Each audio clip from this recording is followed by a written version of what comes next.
Bora! Salve, pessoal! Boa noite a todos. Pode se abrir.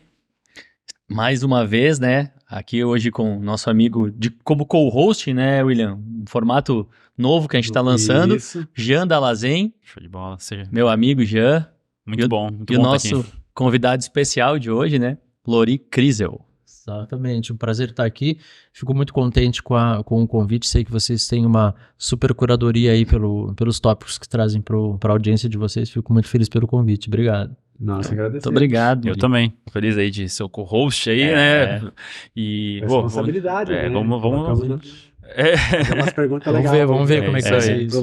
Mas vamos compartilhar aí o que a gente aprendeu ao longo dos anos, né? Show de bola, valeu. Você tem o pessoal tinha palestras aqui em Bento, né? Então a gente conseguiu conciliar as agendas, né? Tanto do Jean quanto do Lori. E vamos lá. Lori, conta pra gente um pouquinho, cara, da tua história, né? O que tu faz hoje, né? Qual que é o teu trabalho principal aí? Pra gente te conhecer um pouco melhor também e começarmos nossa conversa. Perfeito. Eu acho que faz um pouco mais de sentido a gente começar um pouco de como essa história começou para mim. Excelente. Né? Eu sou arquiteto por formação e atuo como, né? Já há alguns anos, não vou colocar números para não estragar a noite, né? Então já há algum tempo aí. E desde a minha graduação eu sempre tive um grande questionamento. Eu tinha uma certa inquietude em saber como que um prédio, como que um edifício, como que uma obra arquitetônica, ela poderia se tornar um ícone mundial. Vamos entender que a época que eu estudava arquitetura não existia internet, Google, essas coisas, era tudo na base do livro. Livro, revista, enfim. E ainda assim, alguns prédios se tornavam referências mundiais. E isso para mim sempre foi uma grande inquietude. Como que uma obra, como que um prédio se torna conhecido no mundo inteiro, visto que tem milhares de outros que assim não são, né? E aí eu tive uma grande experiência que foi trabalhar em escritórios internacionais de grande renome, e lá eu pude tomar acesso a um modelo projetual que era muito diferente. E enquanto pensava-se naturalmente a arquitetura como o desenho, o projeto, o traço, o estilo, enfim, esses grandes nomes, eles pensavam a arquitetura de uma outra forma. O grande questionamento era: como nós podemos emocionar as pessoas?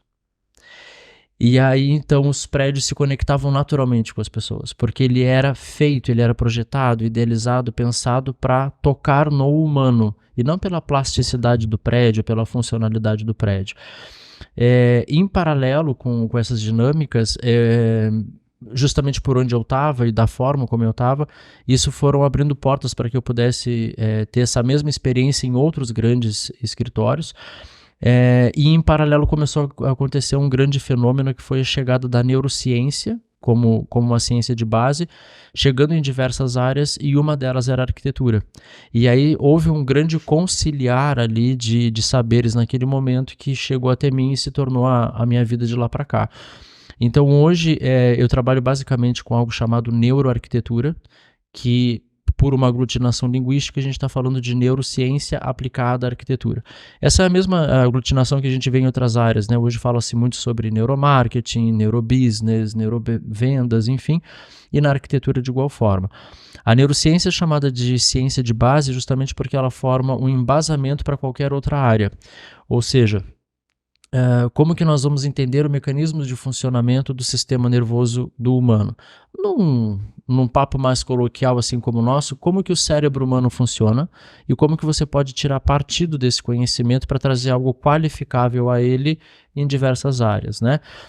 As primeiras áreas que tomam acesso a isso são inicialmente as áreas da saúde, e aí nasce bem lá atrás a chamada neuropsicologia, e ela é muito voltada ao comportamento humano, e justamente por respostas que a psicologia começa a trazer nisso, uma outra área se agrega a esse mesmo conhecimento, que é o marketing. Mas num primeiro momento o marketing não usa isso como neuromarketing. usa isso como uma outra plataforma. Provavelmente muitas pessoas já ouviram falar de PNL, né? Programação Neurolinguística. Então aí começa a nascer a história dos gatilhos, que gatilho que você vai dar, como que você fala para ter determinada resposta, enfim. E depois isso começa a ganhar outros embasamentos e aí sim começa a se tornar o hoje conhecido como neuromarketing, né? E na arquitetura nós trabalhamos isso para qualificar o espaço. Como que nós conseguimos efetivamente trazer uma produção espacial para que ela efetivamente emocione as pessoas, ela toque as pessoas, né? E aí você tem uma qualificação desse espaço, tornando ele memorável. Se a gente mergulhar um pouquinho nesse quesito, nós não temos o dom de guardar mentalmente espacialidades. Nós apenas guardamos espacialidades quando elas tiveram um link emocional conosco. Então, por exemplo, vocês são todos nós aqui somos direto ou indiretamente da área da arquitetura, né? Imagine que você está... quantos e quantos espaços que você já visitou que tem a ver com mostras de decoração, showroom, lojas, enfim, e você não consegue recordar de todos. Mas quais os que você recorda? Os que tocaram você de alguma forma. A neuroarquitetura ela divide muito os termos espaço de lugar, né? Espaço é uma espacialidade qualquer que eu a uso de uma forma funcional, porque eu preciso navegar por ela, mas o lugar é aquele espaço que eu retenho ele, que eu guardo ele, né? O lugar nada mais é que um espaço memorável. E qual é o grande propagandista do trabalho do arquiteto e do designer, se não o próprio trabalho, né? Então, quando o seu trabalho efetivamente toca as pessoas, emociona as pessoas, isso fica retido, isso fica guardado. Tão guardado que muitas vezes você quer registrar isso, e a gente começa a entrar no universo do Jean. E a neuroarquitetura ela nos mostra que quando a gente trabalha com uma designação chamada savoring design, que é quando você está saboreando o design, você sente uma necessidade de compartilhar isso. Aos leigos, isso é chamado de espaço instagramável. Quando a gente começa a trabalhar com Savoring Design. E uma das grandes questões que o Savoring Design trabalha, e aí vai entrar um pouco aqui no campo do Jean, é quando você percebe que essa intencionalidade de uso desse espaço, através do Savoring Design, ela é muito intensa, as pessoas param de fotografar. Elas filmam. Porque na foto você tem que escolher um ângulo. E se o ambiente todo deixa você enriquecido com aquela experiência, você não consegue escolher uma perspectiva para foto. Eu já tive essa sensação muitas vezes. E aí você quer filmar e não fotografar. Aí é porque tem um alto índice de savoring nesse processo. Né? Aquela sensação de, cara, é tudo tão legal que eu preciso mostrar. Se eu mostrar só com uma foto, eu não vou conseguir mostrar tudo. Né? Eu há pouco tempo a gente viajou pra Suíça e eu, em cima dos Alpes, cara, é algo que tu olha e parece que tu não tá vendo de tão incrível que é. E realmente, eu fui procurar, não tinha nenhuma foto pra postar. Porque eu filmava, eu disse, cara, eu vou filmar isso aqui porque não tem como, a foto não pega um ângulo que mostre a grandeza daquele local. Esse é um processo chamado de savoring, e aí quando a gente transforma isso numa metodologia projetual, a gente chama isso de savoring design. Mas assim, eu defendo muito a fotografia, mas eu sei a importância do vídeo, porque o vídeo, assim como na arquitetura, quando você tem mais de um sentimento ali em relação à foto, né, uma sensação em relação ao vídeo, você consegue apreciar muito mais. Então você tem o som do vento, são outras coisas que interferem na sua percepção daquele espaço. Então o vídeo realmente ele é muito importante também nessa questão, né? De você mostrar com mais detalhes, com mais riqueza aquilo que você está sentindo. Então chega um ponto que maior, né? Extravasa somente a necessidade de querer documentar aquilo em imagem estática e passa a querer mostrar todos os detalhes daquele espaço, né? Exatamente. E aí a gente começa a entrar em um universo paralelo, né? É um outro mundo aí, né? Exatamente. E na fotografia, a gente vinha conversando hoje, né, no carro até aqui, e a fotografia, a gente percebe muito o espaço, a gente sente aquela necessidade de registrar por ser algo bonito, e muitas vezes a gente simplesmente sabe de técnicas ou de conhecimentos, enfim, de como documentar aquilo, mas não sabe por que aquilo fica bonito, por que aquilo atrai os olhares. Isso. Então, muito do que a gente vai falar aqui hoje, em termos de né? Neurociência aplicada à arquitetura também se aplica à fotografia, que é nada mais do que entender como é que funciona o cérebro e como que a gente consegue fazer as outras pessoas perceberem aquilo que a gente quer mostrar, né? A marca também, acho que se aplica muito isso, né? A marca. Sim, com tudo. certeza. Eu vi até um vídeo que tu falava sobre relação dopaminálgica, né? Dopaminérgica. Dopaminérgica. Isso. Não, mas É uma palavra tranquilo, difícil, é né? tranquilo. Isso aí, Que tem a ver tranquilo. com as coisas que o organismo libera ao ver, né? Isso, na verdade, assim, os nossos. De vez em quando vai ser uns nomezinhos estranhos, mas aí a gente vai para a parte Dopaminérgica, factível, assim, do dia a dia. Os nossos neurônios, eles não se tocam, eles conversam entre eles através de mecanismos ou elétricos ou então químicos. Normalmente são químicos que são elementos químicos que passam informação de um para o outro. Isso nós chamamos de neurotransmissor. Nós temos de vários tipos, e um deles se chama dopamina. A dopamina ela é um neurotransmissor ligado muito à relação do prazer e da recompensa. Então, quando você sabe que você vai ser recompensado de alguma forma, e isso é uma relação prazerosa, você tem uma relação que nós chamamos de dopaminérgica. Hoje, neuromarketing, neurobusiness, e começamos a entrar na neuroarquitetura, neurodesign, trabalham muito para isso, né? Não sei se é possível aqui, pela política de vocês, falar de marcas, nomes. Pode falar. Uma empresa que faz isso fascinantemente bem feito chama-se Apple. A Apple consegue trabalhar o seu neuromarketing, o seu neurobusiness e também os seus projetos em termos de neuroarquitetura para que sejam desenvolvidas relações dopaminérgicas, relações que têm um vínculo com o prazer e com a recompensa. E a relação dopaminérgica, como tem um prazer e uma recompensa, eu quero retornar. Então, olha o que a Apple consegue fazer. Ela consegue vender a mesma coisa inúmeras vezes para a mesma pessoa. Você tem um iPhone 7, depois você compra um 8, depois você compra um 9, depois você compra um 10. Você compra a mesma coisa, da mesma marca, várias vezes. Isso é uma relação dopaminérgica, né? Você fica fanboy. no looping. E eu tenho essa sensação que tu fala e eu fico pensando, eu compro, emocionado, e eu boto as coisas, cara, mas é igual. É igual o que eu tinha no outro, tá? Muda um pouquinho a foto, muda. A dopamina não é igual, é nova. Exatamente. Esse é um exemplo de relação dopaminérgica, né? Quando você fica em um looping. Essa relação é que faz com que a gente tenha uma designação de escolhas, né? Por que nós frequentamos os locais que nós frequentamos? Por que é aquele restaurante? Por que é aquela loja, né? Então, isso é uma relação que a gente chama de dopaminérgica. As grandes marcas hoje começam a trabalhar isso e elas tiram dentro desse universo uma ideia anterior, que era a ideia do cliente fidelizado. E começam a entender que, na verdade, o que existe é o cliente satisfeito. Porque a partir do momento que eu rompo a satisfação, eu rompo a relação dopaminérgica, eu não repito. Então, a partir do momento que você frequenta determinado restaurante por algum motivo, e esse motivo é rompido com você, você tem tantas outras possibilidades, para que você vai lá onde você não está mais satisfeito com aquilo? Aí você perde a relação dopaminérgica. Então, hoje as grandes marcas entendem que cliente fidelizado não existe. O que existe é o cliente satisfeito. Enquanto você estiver satisfeito, você está em uma relação dopaminérgica. Aí você volta, você propaga, você leva para outros, porque faz parte do humano você levar a outros principalmente aquilo que te é positivo, né? Então aí você tem um propagandista, né? Algo que está propagando sobre você porque a relação dele é valiosa, né? Cara, não, você comenta, tal restaurante fantástico, você tem que ir lá, você vai adorar, enfim. Aquele outro, ixi, não vai lá não, né? Então a gente tem essa naturalidade de fazer um transpor de experiências para outros, né?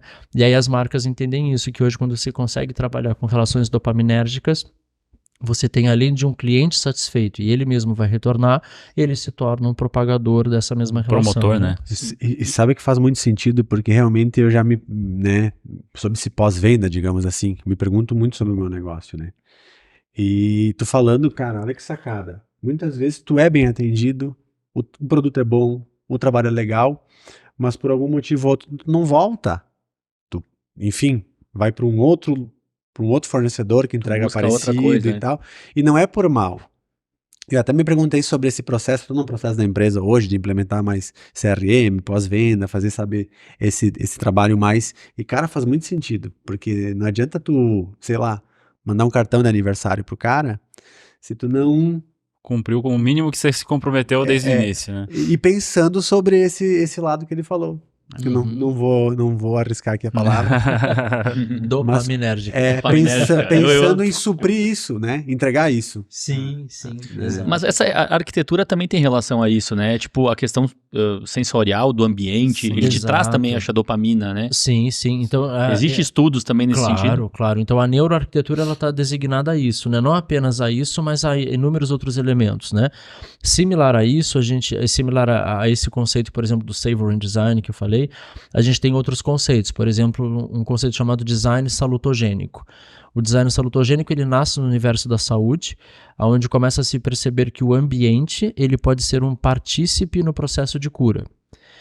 Entre você estar em um ambiente que é totalmente asséptico, aquele hospital tradicional, vamos chamar assim, e você tem um outro que é muito mais humanizado, que acolhe você efetivamente, que você se sente psicologicamente mais seguro ali, o processo de cura ele é muito mais facilitado. Não apenas para o paciente, que é o primeiro público vulnerável, mas para outros públicos vulneráveis também, né? A família, por exemplo.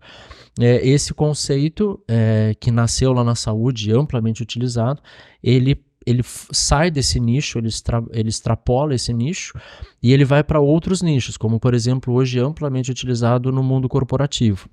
E aí a gente pensa, poxa, mas o design salutogênico, né, o ambiente contribuindo para o processo de cura, o que isso tem a ver no ambiente corporativo? No ambiente corporativo, o design salutogênico é utilizado para promover o não adoecimento. Então você tem os burnout, ambientes, né? e N outros, né? Então você tem aí diversos elementos que rompe, quando o design salutogênico chega no mundo corporativo, ele rompe algumas linhagens, por exemplo, a linhagem dos espaços Google. Quando no mundo corporativo chega a ideologia, a filosofia dos espaços Google, todos começam a trabalhar com os espaços Google. Só que quando vem a ideologia do espaço Google, o espaço corporativo ele ganha naturalmente áreas que são chamadas áreas de descompressão. Então você tem o ambiente de trabalho, você tem as áreas de descompressão. Mas olha que interessante, quando você projeta um espaço e nesse espaço você tem áreas de descompressão, você acabou de admitir que trabalhar ali comprime. Exato. Por que não ter um espaço de trabalho descomprimido? Exatamente. Exato. Aí Então, chega o design salutogênico para resolver isso. Então o nível experiencial é completamente diferente. Você tem um espaço para não adoecimento e, portanto, você não precisa... né? E ter uma descompressão. Que trabalho, muitas pessoas consideram algo ruim, e aquela coisa, das 8 às 6 eu vou trabalhar e vou pra casa depois descansar. A história do happy hour, né? Que o happy hour, a hora feliz tem que ser enquanto trabalha, não domingo é o dia mais triste da semana, porque o cara sabe que segunda-feira vai ter que trabalhar, e porque não está no lugar onde se sente bem, né? E o domingo tem a síndrome da música do Fantástico, né? Ouviu a música do Fantástico, amanhã é segunda. E a galera vai para empreendedorismo achando que vai melhorar, mas só piora. Eu vou te dizer que melhora no sentido de não existir mais domingo, né? Não tem mais um dia do descanso. Exatamente isso. E dando sequência ali no design salutogênico, hoje ele já chega também nos ambientes residenciais, porque nunca se teve tanto acesso a algumas informações que antes não tínhamos, né? Então hoje os números, por exemplo, sobre TEA, né, que é o transtorno do espectro autista, do autismo, ou TDAH, ou alguma outra síndrome, sempre existiu. É que hoje as pessoas têm mais facilidade aos diagnósticos. E aí automaticamente os números aparecem mais. Então os ambientes residenciais começam a ganhar também as condicionantes de design salutogênico para que você tenha essa população se sentindo verdadeiramente acolhida no próprio espaço que mora, né? Então tem várias técnicas que são voltadas para isso. E aí passa a ser um público muito mais investigado hoje, que na neuroarquitetura é trabalhado como chamado de neurodiversidade. Então nós temos os neurotípicos e os neuroatípicos. E nos neuroatípicos, cada característica específica do que a gente está tratando, o espaço vai trazer uma resposta para isso, né? Então a gente percebe que é um polvo, né? Vai abrindo braços. Tu vai para... E a pandemia acho que reforçou ainda mais isso, trouxe mais à tona isso tudo, né? Demais. Porque a gente passou muito mais tempo em casa, então quem é da arquitetura sabe o quanto as pessoas começaram a voltar os olhares para casa e começaram a perceber que a casa deles não era preparada para ser um ambiente de estar. Que loucura isso, era né? só um ambiente para você dormir, não era para estar, né? E aí quando quando você fica mais tempo em casa, você começa a perceber, puta, tá feia essa sala, né? Vamos melhorar isso aqui, vamos começar porque eu tô passando mais tempo aqui agora, eu tô percebendo alguma coisa que eu não via antes. Exato. E é aquele momento que você tá meio na cegueira do trabalhei, cheguei em casa, assisti TV, dormi, no dia seguinte tô saindo. Era uma casa dormitório, né? Uma casa dormitório. Incrível como isso se refletiu em todo mundo, né? Porque se tu, eu pego como base as empresas moveleiras da região, né? Tu tava aqui, né, Gê, na época, né? E, cara, todo mundo cresceu. E começou com aquele medo, né? Cara, a gente vai quebrar porque ninguém mais vai comprar porque estão dentro de casa. Então, foi o contrário. Exato. E teve um fenômeno ali que até houve um grande equívoco no mercado sobre algumas nomenclaturas, né?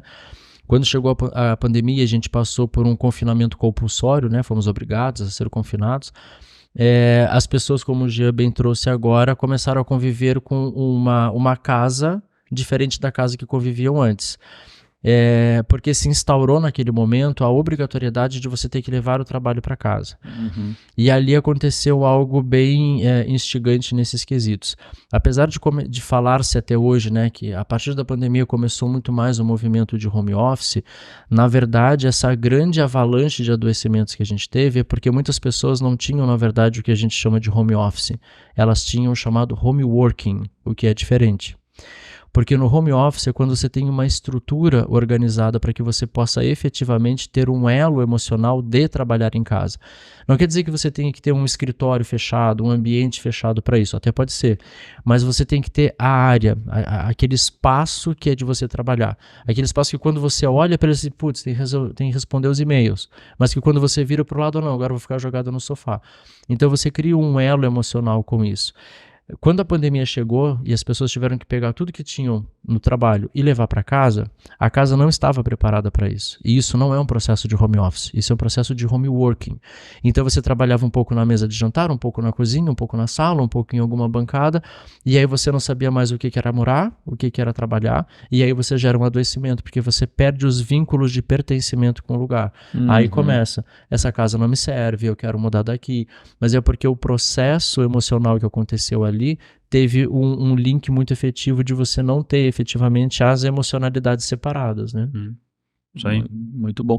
Tu falou da questão da neuroarquitetura e eu vejo isso se fala há muito tempo no ambiente corporativo, né? No residencial, a gente escuta, eu trabalho nessa área, eu escuto muito pouco falar disso. Hoje, enfim, tu dá aula em Milão, né, Lori? Tá... Como é que tá esse movimento a nível mundial? Existem estudos já que comprovam que... Porque a gente, aqui pelo menos, né, e a gente é um polo hoje de moveleiro, né, a gente ouve falar muito pouco, os arquitetos trabalham muito pouco essa questão no residencial. Exato. Como é que tá em São Paulo, enfim, em outros lugares? O que a gente tem, na verdade, é grandes nichos que enxergam inicialmente uma benesse em relação a isso. E aí, naturalmente, a gente tem um movimento comercial também, né? Então, por exemplo, eu falei há pouco sobre o design salutogênico, né? Que nasce lá no ambiente da saúde. O ambiente da saúde vem trabalhando isso tão bem que hoje já tem um novo conceito para se trabalhar isso na saúde, que é chamado de VBHC, que é Value Based Healthcare, que é quando você entrega para o usuário do espaço uma valoração X pelo próprio espaço. Então vamos imaginar, por exemplo, uma gestante. Como que essa gestante ela escolhe em qual maternidade ela quer ter o bebê? Não é apenas onde tem a melhor equipe técnica. Ela avalia, por exemplo, se lá ela vai se sentir segura, se lá ela e o bebê vão ter todas as demandas necessárias, se ela efetivamente se sente segura para aquilo. E aí ela coloca valor emocional. E alguém pode dizer, não, mas essa maternidade que você escolheu é muito mais cara que a outra. Não tem problema, eu quero essa. Então hoje a rede hospitalar trabalha em cima do conceito chamado VBHC, que é onde você tem uma grande qualidade técnica, mas ela é suportada por uma grande qualidade espacial, aonde todas as pessoas, mesmo que você seja um visitante, você, cara, isso aqui não parece ser um hospital, né? Como é diferente isso aqui? E aí quando você precisar de um procedimento simples, você vai preferir provavelmente esse espaço do que outro. Então, apesar de para nós na arquitetura a gente saber que está entregando uma qualificação daquele espaço para os usuários, tem uma visão mercadológica por trás também. Sim. No corporativo a mesma coisa. Hoje as grandes corporações têm um desafio gigantesco que é trazer as pessoas de volta. Né? Ou, na melhor das hipóteses, hoje estão negociando o híbrido, né? Mas o grande afã das grandes empresas é trazer de volta. Hoje entende-se que o ambiente é um dos elementos que vai convidar os colaboradores a voltar, para que ele entenda, aqui é muito mais qualificado do que você trabalhar lá. Então o ambiente, claro, tem que ter uma filosofia da empresa por trás também, mas o ambiente está sendo usado para isso.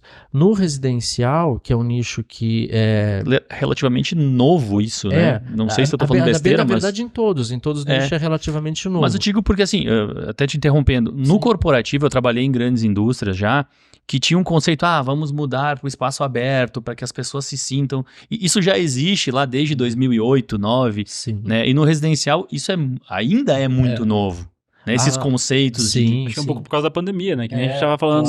As pessoas elas não se preocupavam tanto com a casa quanto elas estão se preocupando hoje. Então acho que tudo isso vem muito à tona com a pandemia. Essa questão sensorial mesmo, né? Exato. De sentir coisas diferentes, né? De ter uma sensação diferente. E até porque nós temos assim, diante da grande massa de profissionais no Brasil, e a gente pode trazer inicialmente aqui arquitetos e designers, muito poucos têm conhecimento mais aprofundado sobre isso. E a grande maioria deles atua no residencial. Exato. Mas a gente pode ver que escritórios ou profissionais assim que têm uma equipe maior, que atuam em nichos maiores, como o corporativo, como o hospitalar, já tem uma outra visão sobre, né? Por exemplo, eu trabalho em parceria com alguns escritórios, principalmente na parte de consultoria. Então a gente percebe que são escritórios que, ok, nós não dominamos, mas vamos chamar alguém que domina para que a gente possa qualificar a nossa entrega. Importantíssimo, né? E aí e que no residencial muitas vezes a perspectiva não é essa, né? A perspectiva é muito mais, entre aspas, dar uma olhada lá no Pinterest, ver o que está acontecendo. Total. E aí muitas vezes nem sabe por que gosta do que está gostando, né? E muitas vezes tem técnica aplicada ali para que de fato gosta. Isso que o Lori falou, eu acho que é muito importante, né? É uma das coisas que a gente falou, né? Que eu, como fotógrafo de arquitetura, consigo entender claramente o porquê que as pessoas gostam de uma foto através de algumas técnicas que a gente podia até comentar, né, Lori? Claro. Porque acho que essa é a mágica da neurociência aplicada a qualquer coisa, seja a fotografia, que nem a gente brinca, né, da neurofotografia, neuroarquitetura, que é entender por que as pessoas gostam do que elas gostam. Né, eu falo sempre para os nossos alunos do curso lá que, cara, antes de você tirar uma foto bonita, você tem que entender por que eu gosto dessa foto. Tem momentos, sabe, quando você olha assim para uma imagem e você fala assim, uau, que linda essa foto. Isso é muito inconsciente, assim como no espaço de arquitetura. Você olha e você fala, caramba, me senti bem aqui, gostei dessa imagem. E a gente não para pra pensar por que eu gostei. Simplesmente sente aquilo e segue a vida. Isso como leigo. Agora, como um profissional da arquitetura, como um profissional da fotografia, a gente tem que ser capaz de entender o porquê que eu gosto do que eu gosto, para depois eu replicar aquilo, através de técnicas, né? E aí, duas coisas que eu acho que seriam legais a gente falar, que o Lori sempre comenta, né, nas palestras, nos treinamentos dele, que é sobre os diferentes tipos de pessoas, né? Clássicas e barrocas, como que é o comportamento humano e como que isso se reflete em todas as áreas da vida, né? Exato. E aí começa a entrar também os níveis experienciais. O marketing trata muito dos arquétipos, né? Como que se organiza. A partir do arquétipo que você monta a persona, né? E aí vocês que são desse universo de marketing, de vendas, né? Trabalham bastante com isso. E aí vem o fator, como o G falou, que é o modo como as pessoas lidam com os níveis informacionais. Então tem algumas pessoas que dão preferência para um nível informacional maior. Essas a gente trata por barrocas, né? E outras pessoas dão preferência para um nível informacional menor. Essa a gente chama de clássico. Então, por exemplo, o mundo do retail design, né, que é o design de varejo, a arquitetura comercial, lida muito com isso, enquanto que o marketing faz esse paralelo também. Então, enquanto para um público barroco, por exemplo, você vai ofertar um produto e você vai precificá-lo com R$ 29,99, R$ 49,99, R$ 79,99, porque R$ 29,99 tem muito mais informação do que 30. Então esse público se liga no R$ 29,99 e não no 30, porque se eu chegar com essa garrafinha para uma pessoa que é clássica e eu digo, essa garrafa custa R$ 9,90, a pessoa vai me dizer 10? Não, R$ 9,90, a pessoa vai repetir 10. Porque essa pessoa, ela é clássica, ela é sucinta, objetiva, trabalha com menos informação. Eu falo 9. Você é clássico. Né? Fiz isso hoje. Inclusive. E aí você chega nos níveis extremos onde a loja não tem nem preço. Exatamente. Porque quando você pega um público que ele é mais clássico, por exemplo, você vai olhar a etiqueta de preço, ela não tem nem a vírgula. Ela para no número, né, no número cheio. E não tem nem a vírgula. né? Porque você tem ali um público que se liga naquela informação. Se vê muito isso na Europa, né? Caraca. Tu não vê a vírgula, né? Tu vê só o número. Só o número, exato. porque você está lidando com ou culturalmente ou para um público específico que se liga naquilo. E aí, de novo, não tem problema de marcas, né? A gente percebe assim, hoje você tem algumas marcas, entre aspas, populares, que elas estão se qualificando para um outro público. Então você pode ver que hoje no Brasil a gente tem uma marca chamada Riachuelo e outra chamada RCHLO. Riachuelo se liga com um mesmo público, grupo, né? RCHLO com outro. Então é que você está trabalhando com maior nível informativo ou menor nível informativo. Quem você quer atrair? E aí divide as lojas e atende os dois públicos. Ou muitas vezes pode colocar os públicos juntos, aí tem várias técnicas para fazer isso. Mas você acaba entrando nessa questão do nível informacional. E idem vai acontecer em qualquer área, né? Então o marketing faz isso dessa forma, mas na arquitetura a gente faz isso, na fotografia se Fotografia faz isso. muito. Que é aquela Legal. coisa, né? Vocês, por exemplo, vocês são clássicos ou barrocos? Eu ia usar um exemplo justamente para tu falou Prova oral. Vamos lá, prova oral. Ontem eu mandei um Porque orçamento para uma menina, e o orçamento era para fazer, enfim, lá um trabalho 1.290. Eu uso no meu PDF 1.290. Só. Sim. Aham. Né? Reais. Sim. Né? Aí ela me enviou a mensagem: 1.290,00 é isso? Eu disse, é isso. Olha que louco, cara. Ela A linguagem é barroca. E a sua e a linguagem. minha linguagem. Duas linguagens diferentes. Mas é muito doido, Que porque, Para a mesma informação. Pra mesma como o informação. Lori fala, né? Ninguém é 100% um ou outro, né? Exato, A gente é exato. predominantemente uma coisa ou outra. Eu acho que eu sou 100% clássico, porque assim, chega a me dar até uma agonia de entrar num ambiente com muita informação. Muita. Eu também. Você entra, tipo, num lojão, por exemplo, que é Colorido, tudo amarelo, colorido vermelho. e assim não existe uma ordem, né? Sim. Você entra e é tudo meio que misturado. Você não tem, na minha cabeça, não sei se vocês são parecidos, mas assim, quando eu entro num ambiente, eu tento encontrar um padrão para conseguir acalmar minha mente e me sentir confortável. E é a mesma relação que eu tento trazer para fotografia. Quando eu vejo um ambiente com muita informação, uma coisa sobreposta com a outra, eu tento simplificar aquilo, porque eu sei que na minha cabeça aquilo com menos informação, menos carga informativa, é mais claro a compreensão. Eu tento trazer isso para fotografia também, porque eu sei que as outras pessoas também podem ser assim. Perfeito. Né? Mas Então, pode assim, ter um público mais barroco. pode, mas aí Teoricamente. a chance de você acertar pelo Sim. menos é mais fácil do que pelo mais. Isso. Até porque a maioria do público, vamos dizer, classe AAA, a maioria acaba sendo clássico.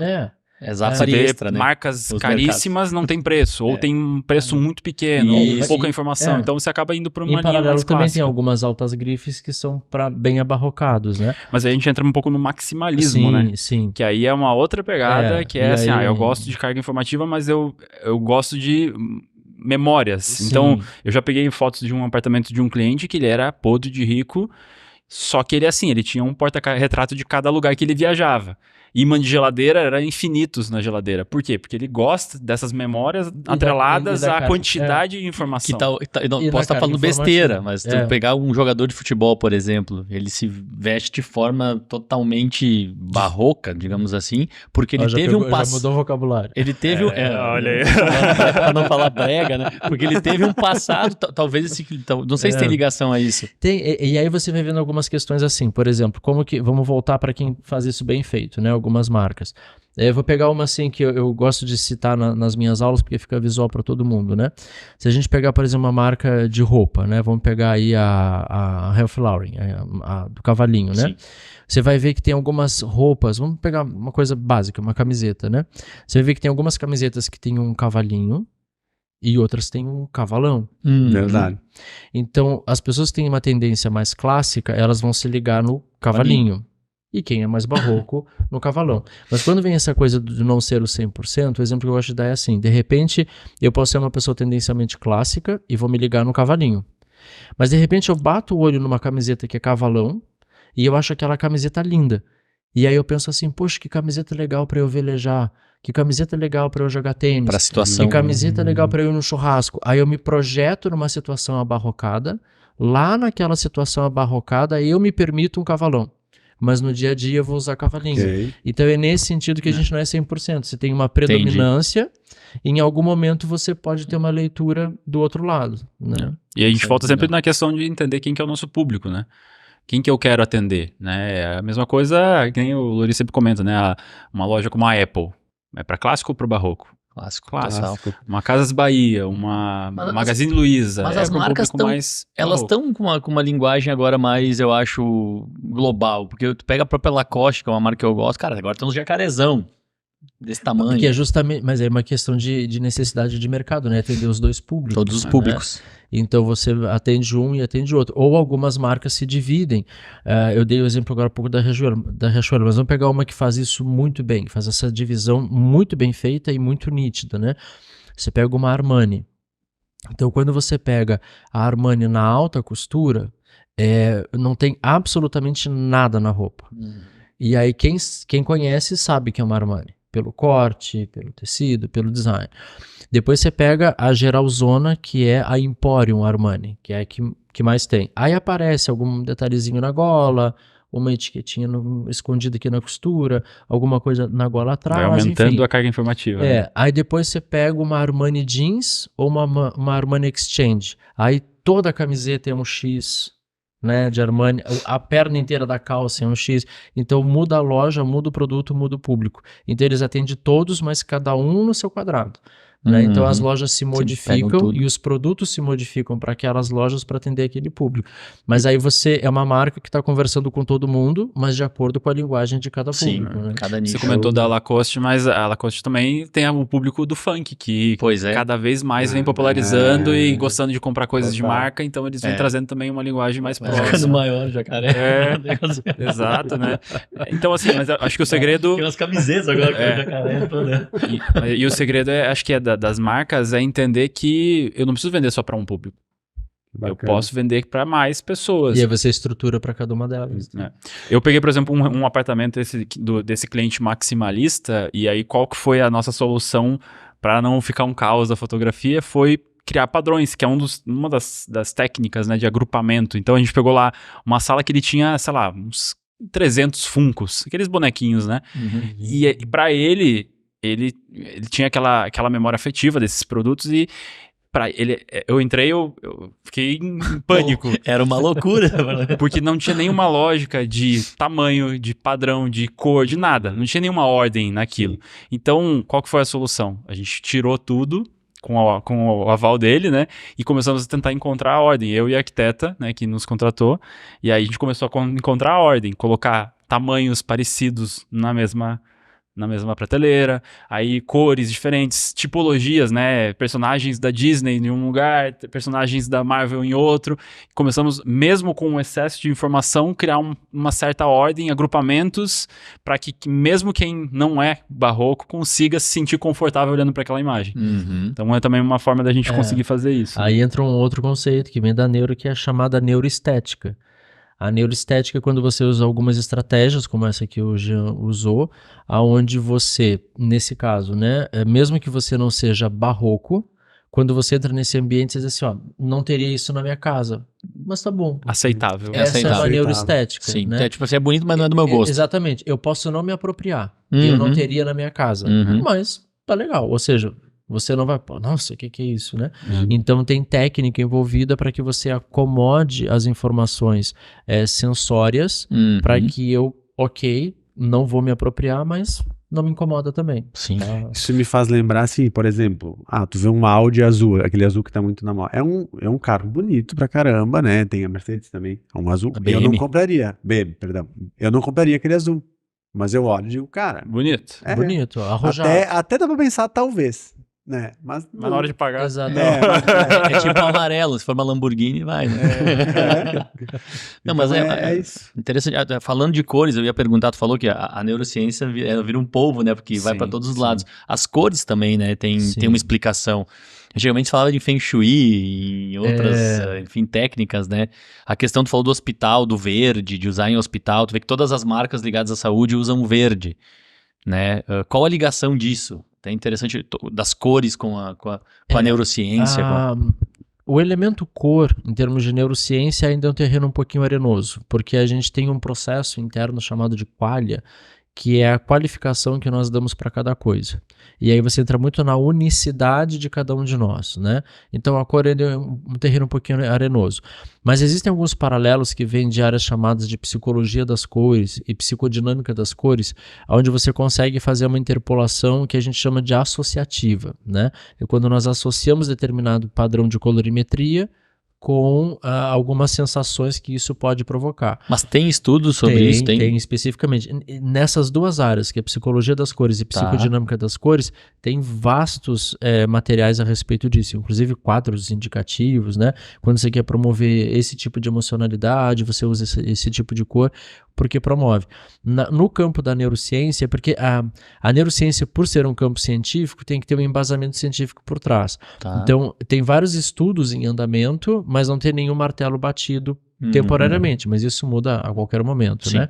Mas hoje esses dois campos, né, que é psicologia das cores e psicodinâmica das cores, trabalham muito bem em cima disso. O marketing se utiliza das duas, tanto da psicologia quanto da psicodinâmica das cores, para lidar com várias questões, né? Então tem alguns ditos populares, né, do tipo, se a gente pegar algumas redes de fast food, né, a gente tem uma certa padronagem para cores que elas são mais, vamos chamar assim, excitatórias, no sentido de me deixar mais dinâmico, né, de acordo com alguns pressupostos. Mas a gente percebe que essa padronagem muda a hora que muda a intencionalidade. Então, se você tiver, de novo, vou usar nome, né? Se você tiver um estabelecimento do McDonald's e no mesmo estabelecimento você tiver o fast food e o Mac Café, são duas lojas completamente diferentes. É mais pastel, outra é mais viva, mais gritante, né? né? Então, assim, muda a ergonomia, porque a ergonomia do fast food ela é ruim, que é para você não ficar. A ergonomia do café é ótima, que é para você ficar. A iluminação do fast food é excitatória, para você ficar muito dinâmico e vou embora daqui, Como vai porque embora? a ideia Rotatividade. é próximo. A do café é muito mais tênue, muito mais aconchegante, que é para permanência.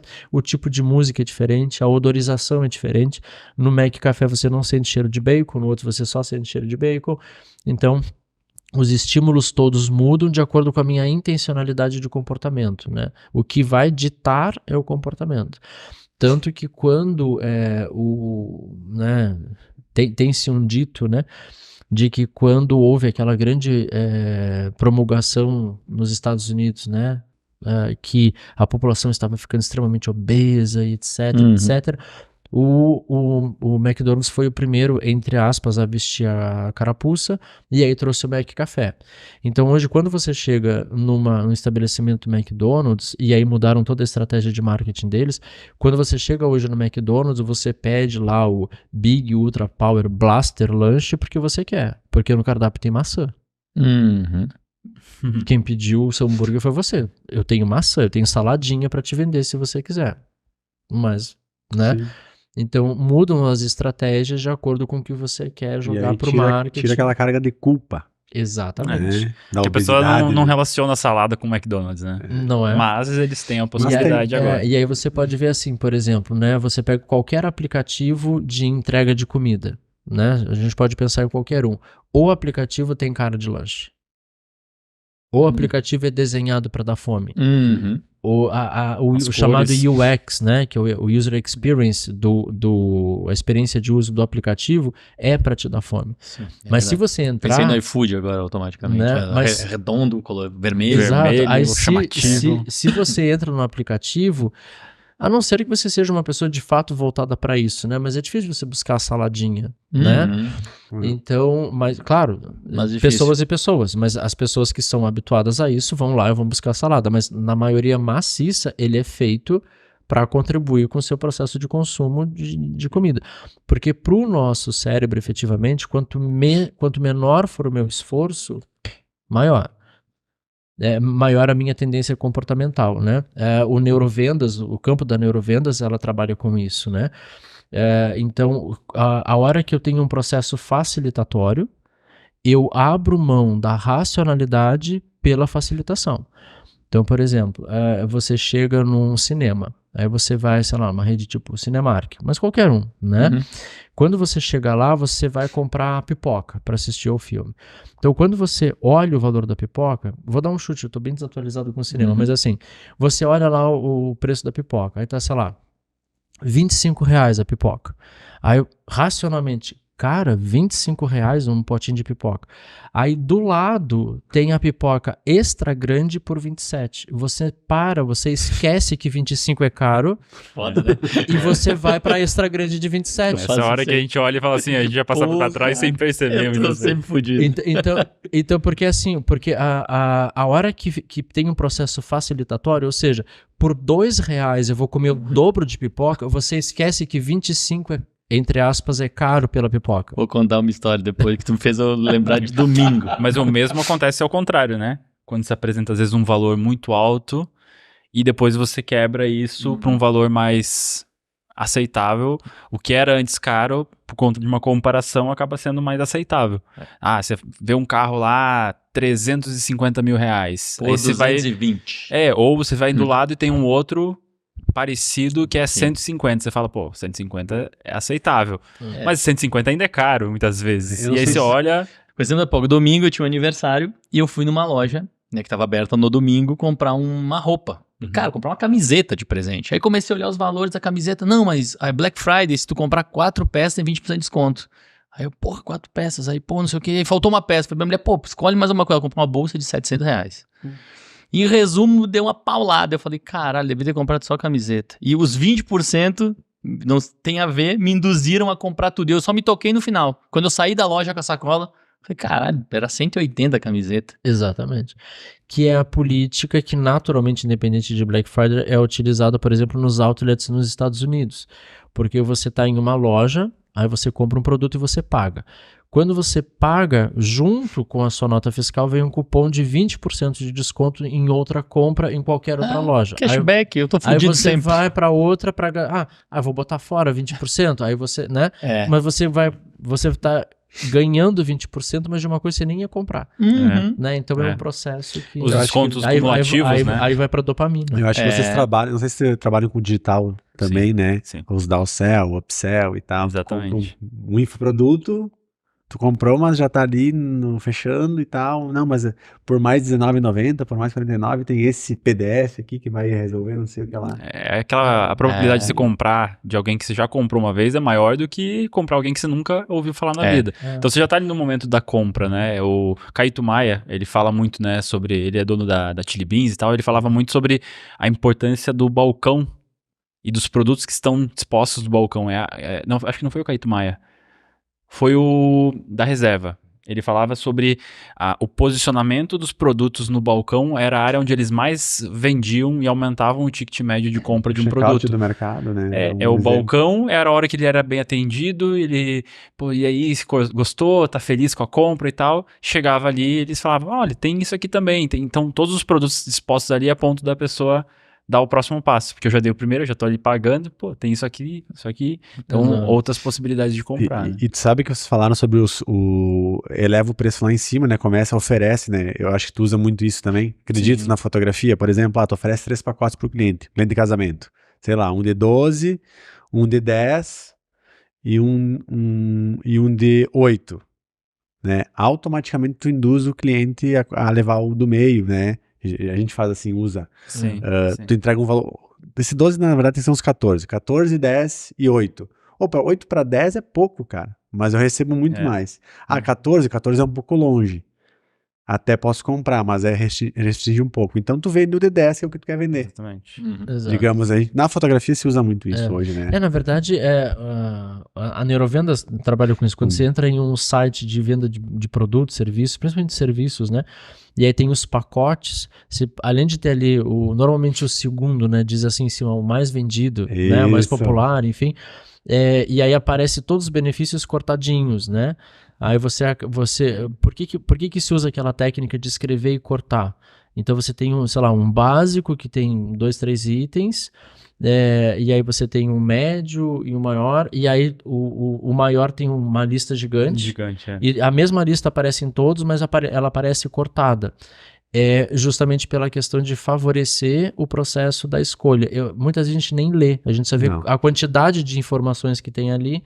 Esse aqui já é mais vendido mesmo, realmente esse me atende, o outro não precisa disso tudo mesmo. Já está pré-escolhido o que eu vou comprar. Eu só clico para comprar, né? Tem um conceito chamado de FOMO, Fear of Missing Out, né? Que é o medo de ficar de fora de alguma coisa ou de perder algo, né? Então, quando você olha que você tá perdendo itens por conta de 2, 3 reais, 10 reais, 20 reais, você fala assim, poxa, não faz sentido. E aí você vai lá e compra Vai lá, não, foi como 10 vezes que você mais. nem vai usar. Não, nada, né? Tipo Né? assim, guardei. Ficou 2 dias no carro na sacola. Eu não Pra ter uma precisava, ideia. mas eu comprei. Por causa dos 20%. Pra não perder os 20%, olha aí. É bem isso. Geralmente tem um prazo, né? Um mês pra te usar os 20%. As milhas, essas Eu me quebro nos cashbacks, que aí tu vai na loja, tu gasta, tu tem 180 reais de cashback, mas tu tem um mês pra gastar nesta loja. E Aí todos os produtos são de 250, 300. eu aí programo e tu tem que gastar mais do que 300. Aí tu Com programa a tua volta dentro daquele mês e acontece comigo. E compra de novo e não precisava comprar Mas com Só certeza... para não perder o pra não perder o Com cashback. certeza o valor do cashback é proposital, não é à toa, porque você vai comprar e vai gastar mais do que o cashback. Só tu que tá perdendo, né? O resto, eles estão ganhando. Tem um assunto que eu acho muito legal, e com certeza, Lori, tu deve dominar também, que é sobre marcas, né? Que a gente falou um pouquinho, mas não entramos no detalhe. A marca tem muito a ver, né, com a questão da neurociência, né? De te induzir, de posicionar também, né? Sim, Também você fala a marca enquanto a marca filosofia ou não, a logomarca? A logomarca. Sim. Isso, a marca enquanto logomarca. Sim, tem. Né? E aí tem várias técnicas, né, que entra um pouquinho de Gestalt, entra um pouquinho de semiótica, e a neuroarquitetura acaba trabalhando também dentro de uma teoria chamada teoria do Eifeland, que é a teoria da empatia, né, como que você tem traços, modelos de traços que eles são mais convidativos a algumas coisas. Eu li algo sobre a Coca-Cola que falava disso, que é muito interessante. Trolava muita emoção, né? Isso, exatamente. Então você tem formas, você tem traços que eles me são mais convidativos a uma permanência de olhar do que necessariamente outros, né? Então a própria logomarca acaba influenciando bastante. Então tem alguns joguinhos assim que fazem, né? Quando a logomarca tem uma parte dela que é meio aberta, que é para você fechar, complementar sozinho, né? Não vou parar de falar de marcas, mas assim... Vamos fazer só pra ver. Pode, tranquilo. Talvez ele até nos procure depois. Né? Ou nos processem depois. Ou nos processem, boa. A gente tem a Lúcia aqui, que Tem sócia advogada. Mas, por exemplo, Pode vir.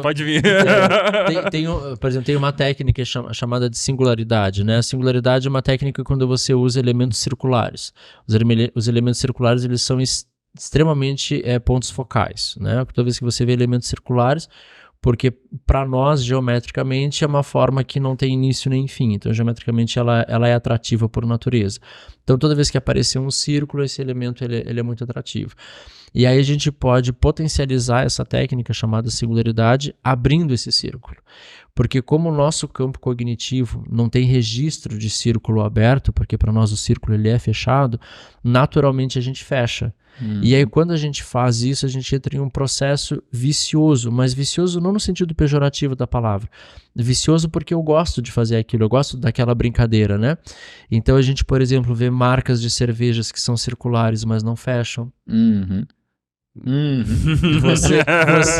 Já lembrou, já. Foi mais inteligente. Não mais inteligente, mas enfim, usou melhor. Você vê marcas de bancos, né? Que a propaganda do banco usa um círculo, mas não fecha. Então você vai percebendo que o marketing se utiliza muito dessas dinâmicas, porque toda vez que, no caso dessa singularidade, você está usando o círculo aberto, fica um convite para que eu feche. E eu gosto de fazer essa brincadeira, né?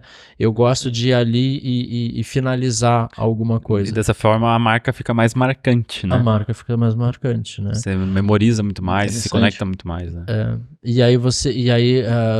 Porque existe um grande conceito que a gente usa para os espaços, mas a gente usa para a compreensão de determinados elementos, que é um conceito de affordance. Toda vez que o que seria o affordance? Num rápido, né, numa superficial colocação, seria o óbvio do óbvio.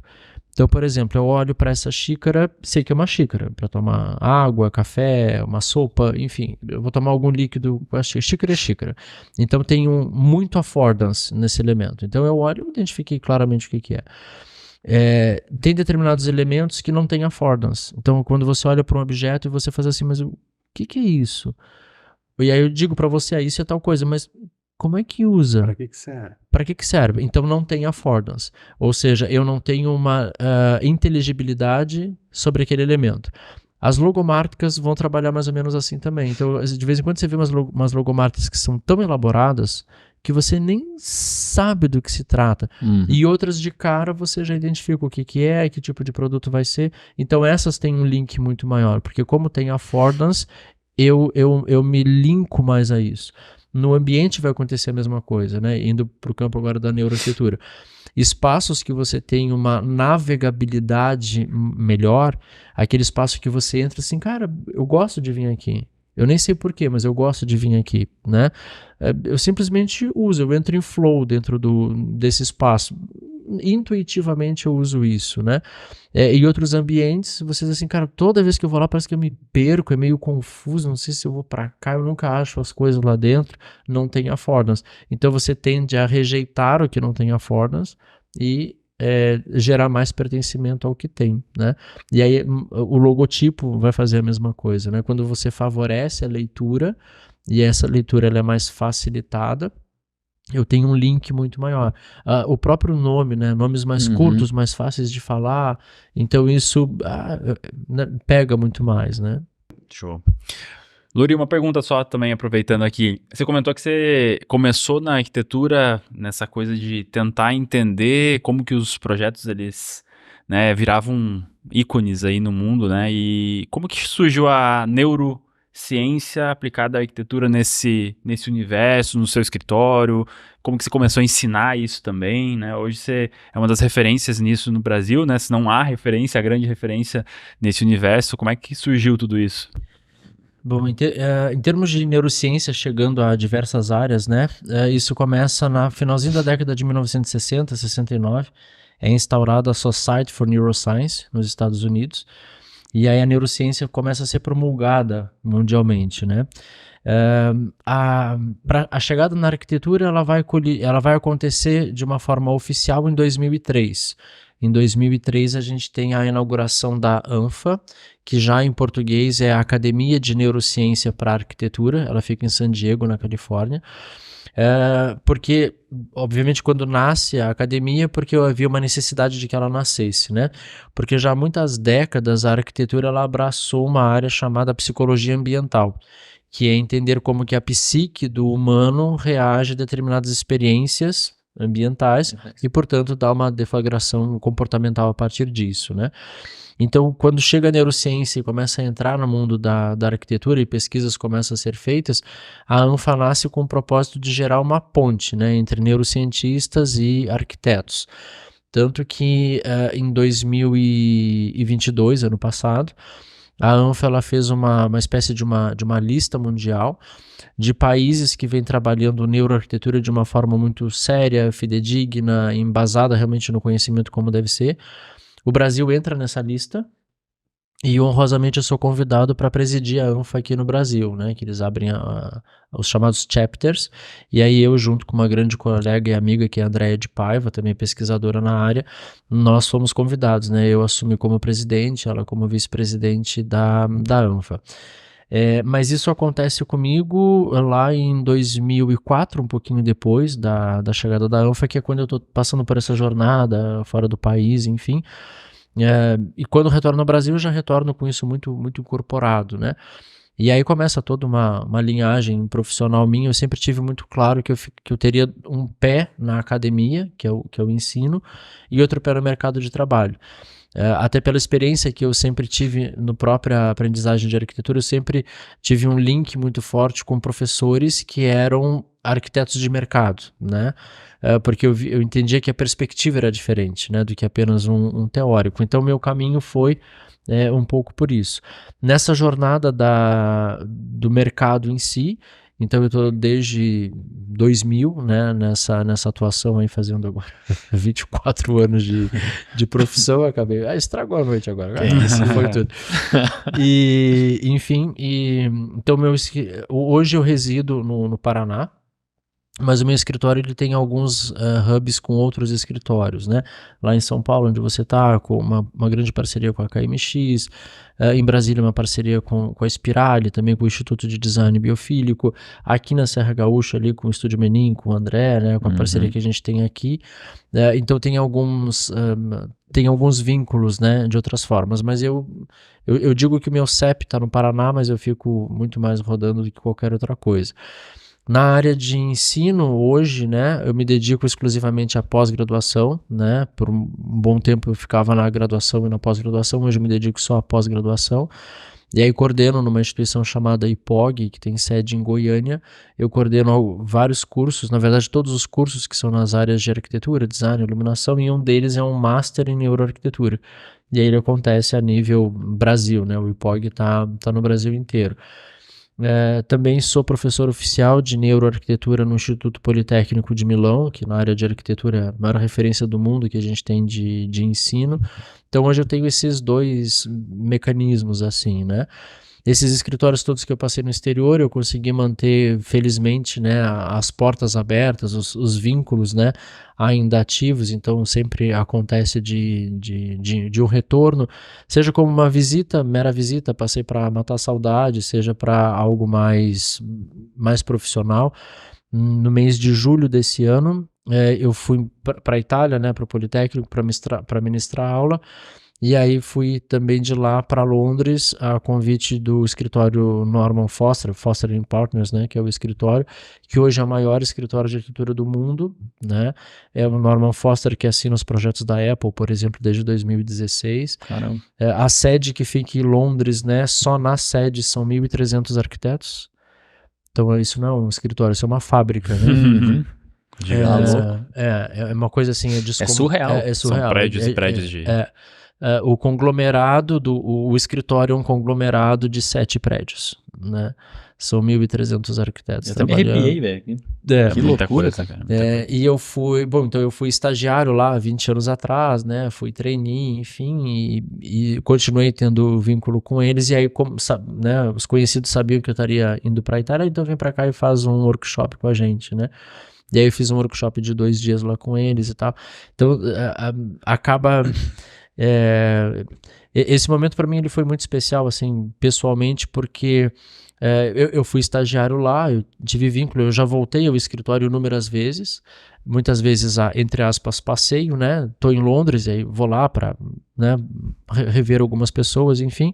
Já voltei profissionalmente também, porque às vezes eu levo grupos de arquitetos, né, em viagens internacionais, então eu também tenho esse link, né, as pessoas, principalmente entidades, grupo de lojistas, me procuram muito para que eu organize uma viagem internacional para arquitetos, justamente para eu levar nos escritórios, para que eles conheçam, né, é uma experiência chegar no escritório com 1.300 funcionários. Tá louco. Perdão, arquitetos, né? Então eu sempre tenho essa mobilidade, né, é um braço que eu acabei naturalmente atuando também. Mas esse especificamente foi muito forte para mim, porque apesar de eu ter retornado várias vezes, o escritório para mim não era novidade. Mas foi a primeira vez que eu retornei como um palestrante, né? Uhum. E aí até o André Menin, que é daqui, tava junto, né? E aí o André falou algo bem específico. Ele disse, há 20 anos atrás você estava aqui como estagiário e hoje você está aqui ali como foco, né? Todo mundo parou para te ver, né? E lá tem muito essa coisa de time is money, né?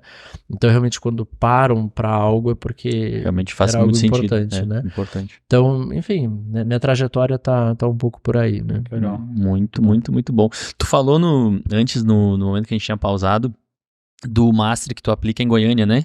Na verdade, no Brasil inteiro. Brasil né? inteiro. A sede da instituição fica em Goiânia, a sede do Instituto, mas ele tem braços no Brasil inteiro. Todas as capitais têm uma unidade. Né? Sim, tu falou um pouco da dinâmica, né, do curso, de como eu achei muito legal, sim, achei legal sim. a gente até compartilhar. Eu estava comentando que dentro desse Master existe... Não vai ficar igual, né? Não. Nunca Perfeito, fica. Desculpa te interromper. Não, de forma alguma. Mas dentro desse Master eu ministro uma disciplina, um módulo que se chama Neuroarquitetura aplicada a projetos comerciais. E é um módulo que acontece ao longo de um final de semana. Então é sexta-feira à noite, no caso da instituição, é sexta-feira à noite, sábado todo dia e domingo pela manhã. E quando você olha para o nome, né, da disciplina Neuroarquitetura aplicada a projetos comerciais, fica uma ideia de que os alunos, e aí aqui alunos na verdade são profissionais, porque é a nível de especialização, né, então todos já são arquitetos e designers, ficam com aquela ideia de que vão passar todo um final de semana vendo fotos de projetos de lojas que usaram técnicas de neuroarquitetura. E eu passo todo final de semana com eles ministrando aula sem mostrar nenhuma fotografia. A gente simplesmente conversa sobre como que as questões de neurociência aplicada às pessoas pode ser convertida em projeto. Quando o módulo está prestes a terminar, e é interessante porque uma coisa que vocês relataram também agora há pouco, que conforme a gente vai conversando, você vai puxando coisas da sua vida. Então as pessoas vão naturalmente montando o projeto sem ver um projeto ou sem ter um projeto para projetar, mas vão entendendo os links, né? E aí quando nós estamos próximos a terminar, eu passo uma atividade para eles que é justamente fazer o projeto de uma loja. E agora eu vou dar spoiler para quem ainda não teve aula comigo, mas e aí eles projetam, eles fazem o projeto e eu tô nos bastidores cronometrando isso, né? Quando a gente tem ali mais ou menos 40 minutos eu paro a atividade e aí eu pergunto para eles, né? Independentemente do que vocês já fizeram até agora, vocês já conseguem, né, fechar os olhos e enxergar a loja que vocês estão projetando?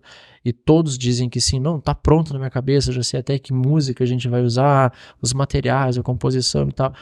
Aí eu pergunto, ok, antes da gente ter esse conteúdo, quanto tempo você levaria para projetar uma loja? Aí já fica uma certa pausa dramática, assim, né? E aí eu pergunto para eles, alguém aqui, para fazer o projeto, precisou de olhar no Pinterest, abrir o computador, fazer alguma coisa? Aí entra em catarse, né? Porque realmente você percebe, cara, a hora que eu entendo desses processos, eu sei fazer projeto. Tanto é que a minha bandeira pessoal é quanto mais entendemos de pessoas, mais entendemos de projeto. E aí tem essa catarse que acontece ali, algumas pessoas choram, vêm relatar, cara, eu ia desistir da profissão e agora você conseguiu resgatar isso, e faço perguntas assim mais objetivas, né? Eu começo de uma forma bem leve, assim, alguém aqui percebeu 40 minutos de trabalho? Porque normalmente para que assim, porra, agora eu tenho que fazer o projeto, né? Tô em cima do prazo. Aí, então, alguém aqui percebeu 40 minutos de trabalho? Né? Não, foi praticamente uma recreação. E aí eu vou fazendo algumas perguntas, né? E aí eu finalizo com duas, assim, que eu corro o risco de ter que fugir da sala de aula, né? Eu pergunto, alguém aqui se sentiu um pouco mais criativo fazendo isso? Porque os trabalhos são fenomênicos, vem assim numa qualidade muito boa. Alguém aqui se sentiu mais criativo fazendo esse tipo de trabalho? Aí, sim. Aí eu dou a final, né? Alguém se sentiu um pouco mais arquiteto fazendo o trabalho? Aí fecha, né? Cara, incrível. Porque é muito legal, porque você passa todo um final de semana conversando sobre arquitetura sem mostrar foto. Você está falando pela parte da neuroarquitetura. Porque a arquitetura já está ali. Talvez ele não esteja usando isso de uma forma que poderia usar. Hoje tem muitos recursos que aparentemente nos auxiliam, mas por um outro lado nos podam, né? Como Pinterest, Google Imagens, etc. E você vai recolhendo materiais que você acha interessante, mas você não sabe por que eles são interessantes. A hora que você entende a parte da neuro por trás da arquitetura, você entende por que é interessante o que é interessante, né? Eu pergunto assim, quem é que nunca passou por uma situação de você entrar em um ambiente e você perceber assim, cara, tem alguma coisa aqui que me incomoda. E aí de repente alguém pergunta para você, mas o que te incomoda? E aí você diz, não sei muito bem o que é, mas tem alguma coisa aqui que me incomoda. Aí eu pergunto para eles, alguém já passou por isso? Aí todo mundo, sim, já passou. Eu falei, então, olha que ato a gente tem aqui. Nós que somos profissionais, que vivem de projetar espaços, como que a gente não sabe o que me incomoda no espaço? Isso é um hiato que a gente vai ter que corrigir, né? Então, a hora que você entende o que está acontecendo no ambiente que se relaciona com a minha emocionalidade, que se conecta comigo de alguma forma, aí a gente começa a transformar isso em uma técnica, em uma dinâmica, né? E aí você consegue resolver isso já em projeto. Mais ou menos por aí que a gente Muito, tinha muito falado. Muito bom. Foi melhor, né, Ju? Isso Foi melhor. acho que é muito do que eu falo na fotografia, a mesma coisa, assim, do tipo, não tem como você tirar uma foto bonita se você não entender o que te agrada ou o que não te agrada. Você não vai conseguir criar o seu estilo ou a sua identidade como profissional se você não entende o que você gosta e o que você não gosta. Isso como ser humano, Essa é a grande dificuldade de tudo, né? Exato. De todo mundo, em todas as profissões. E tu falou da neuro, eu fiz faculdade de educação física há muito tempo atrás e tinha muitas cadeiras de maturação neural, neurociências. Hoje, dentro da arquitetura, existem, eu fiz arquitetura também, mas eu fiz por um período curto, há muito tempo atrás. Mas existem cadeiras voltadas a isso, disciplinas voltadas a isso, ou os arquitetos buscam uma especialização num pós depois, ou...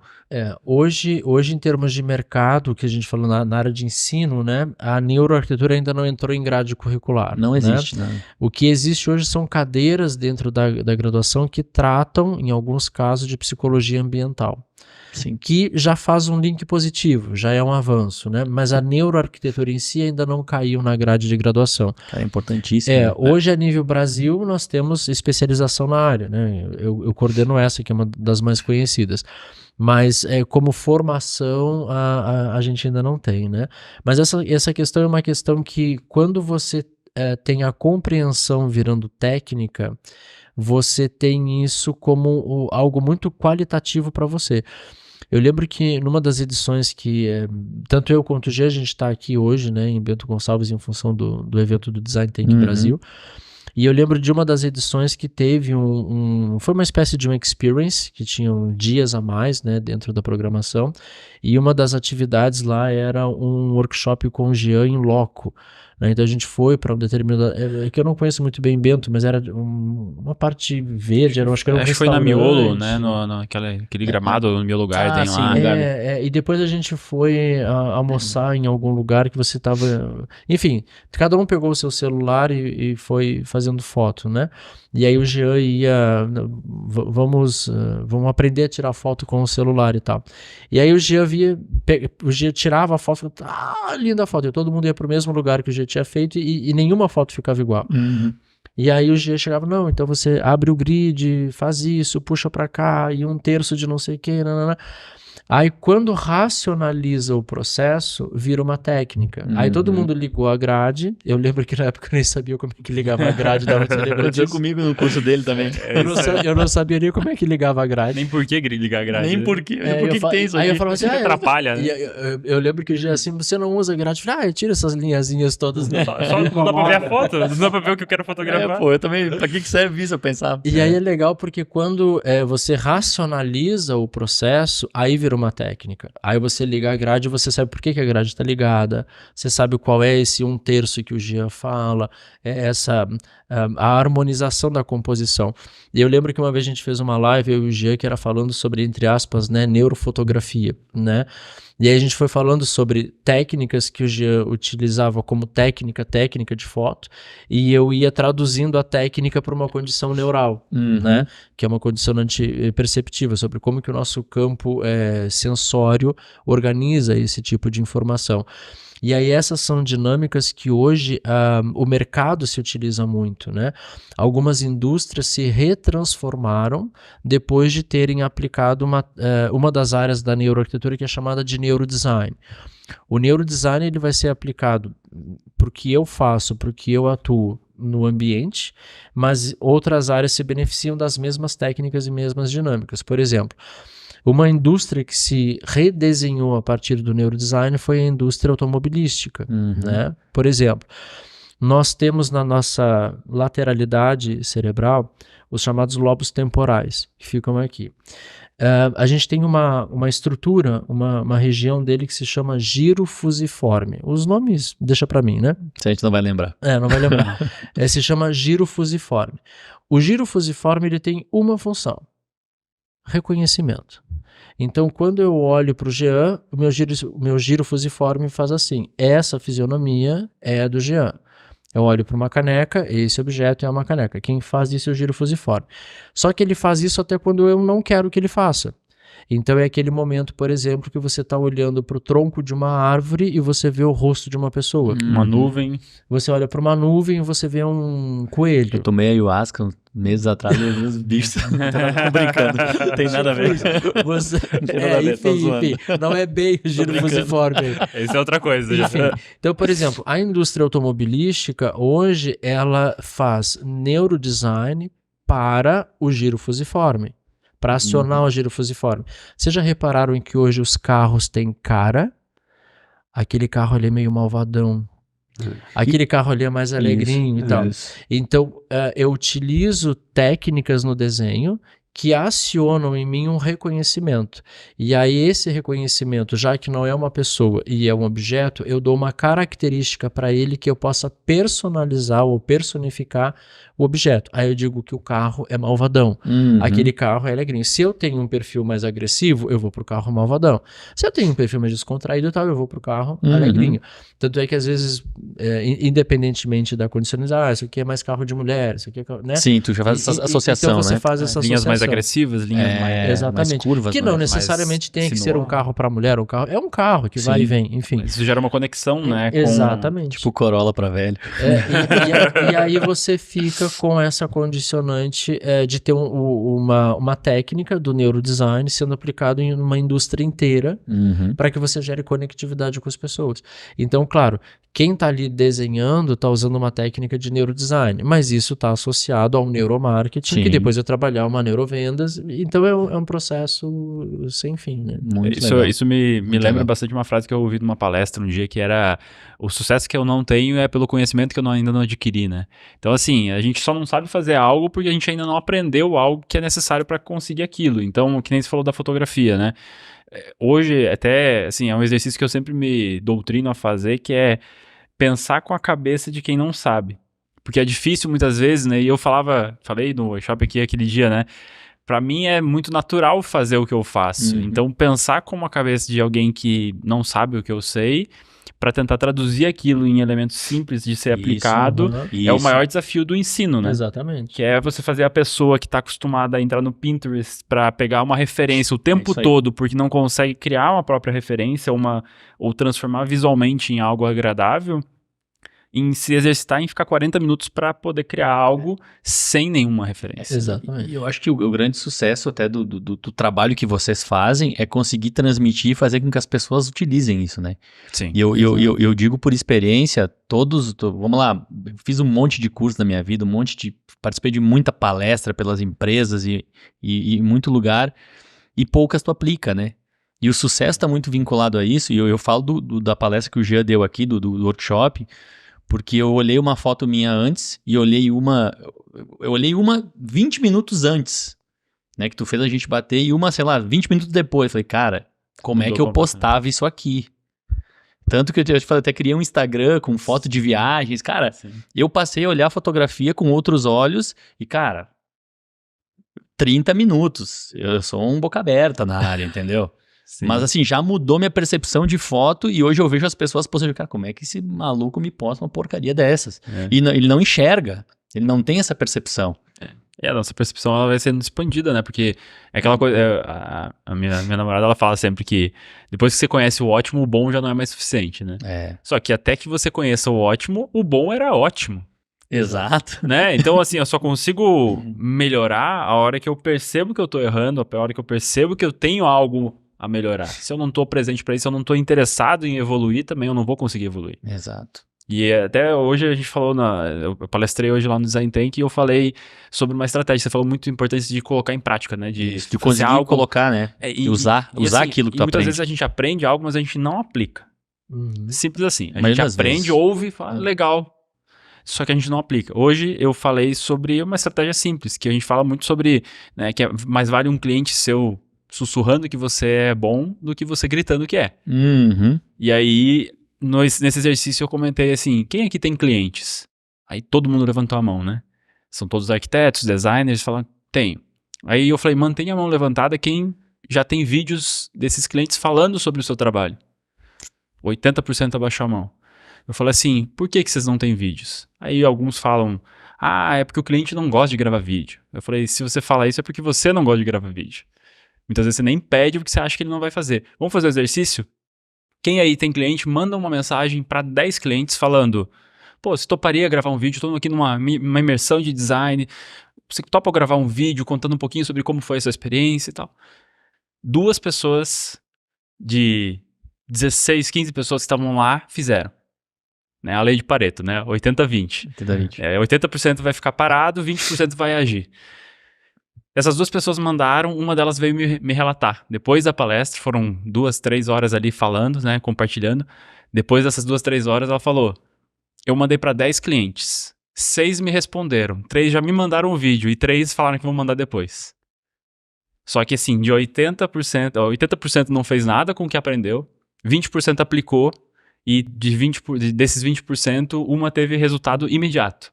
Então eu vejo assim que é muito importante a gente aprender, e tem muita gente querendo aprender, fazendo pós, fazendo isso, mas se não colocar em prática, não dá resultado. Que é a diferença entre informação e conhecimento, né? Uhum. Informação é algo que você acessa, usa e descarta. Conhecimento é aquilo que você acessa, usa e incorpora, né? Daí que vem a questão da chamada importância. Importância é aquilo que eu importo, o que é importante é aquilo que eu importo para mim, né? Então, você vai no Google e pesquisa alguma coisa, pegou aquela informação, usou, se aquilo não é importante para você, você vai descartar, né? E aí não vira conhecimento. Mas não adianta eu reter a informação que é importante, como a técnica que o Gia falou, se eu não tiver um processo para que vire efetivamente um conhecimento, que é começar a fazer. Tanto é que eu comento, né, quando eu estou ministrando os cursos, enfim, os workshops, eu comento, todo mundo fica, que legal, a gente agora entendeu. Eu falei, sim e não. Sim, vocês acessaram. Agora daqui para frente é trabalho glúteo. É bumbum na cadeira e fazer, porque senão vai ficar no passado, como uma experiência boa só.